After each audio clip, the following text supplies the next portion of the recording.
আসসালামু আলাইকুম। আমি মোহাম্মদ মুর্শিদুল আলম কালীম, ব্যবস্থাপক সাবেয়া অটো রাইস মিল, একচ্ছলি তারাগঞ্জ রংপুর।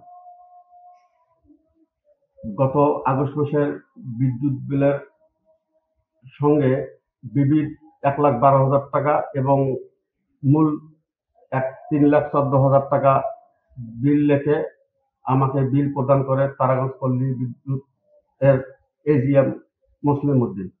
আমি এই বিদ্যুৎ বিলের অসঙ্গতি দেখার পর আমি তার সঙ্গে যোগাযোগ করি এবং সেই বিদ্যুৎ বিলটি এখনো আমাকে সংশোধন করে দেয়নি। তারপর আমি বিভিন্ন জায়গায় লিখিত অভিযোগ দায়ের করি এবং ভোক্তা অধিকার ডিসি অফিস, চেয়ারম্যান মহোদয়, পল্লী বিদ্যুৎ তেজগাঁও ঢাকা, জ্বালানি ও খনিজ মন্ত্রণালয় ঢাকা, পাশাপাশি আমি সংবাদ সম্মেলন করি। এ পর্যন্ত আমাকে বিদ্যুৎ বিলটি এখন পর্যন্ত সংশোধন করে দেয়নি। আমি ঊর্ধ্বতন কর্তৃপক্ষের নিকট আকুল আবেদন জানাচ্ছি, অতি তাড়াতাড়ি আমার বিদ্যুৎ বিলটি সংশোধন করে আমাকে দিলে আমি বিদ্যুৎ বিলটি অতি তাড়াতাড়ি প্রদান করিব এবং ওনার দৃষ্টান্তমূলক শাস্তি দাবি করছি এবং সুষ্ঠু তদন্ত করে ওনাকে অতি তাড়াতাড়ি যেন এখান থেকে অপসারণ করা হয়।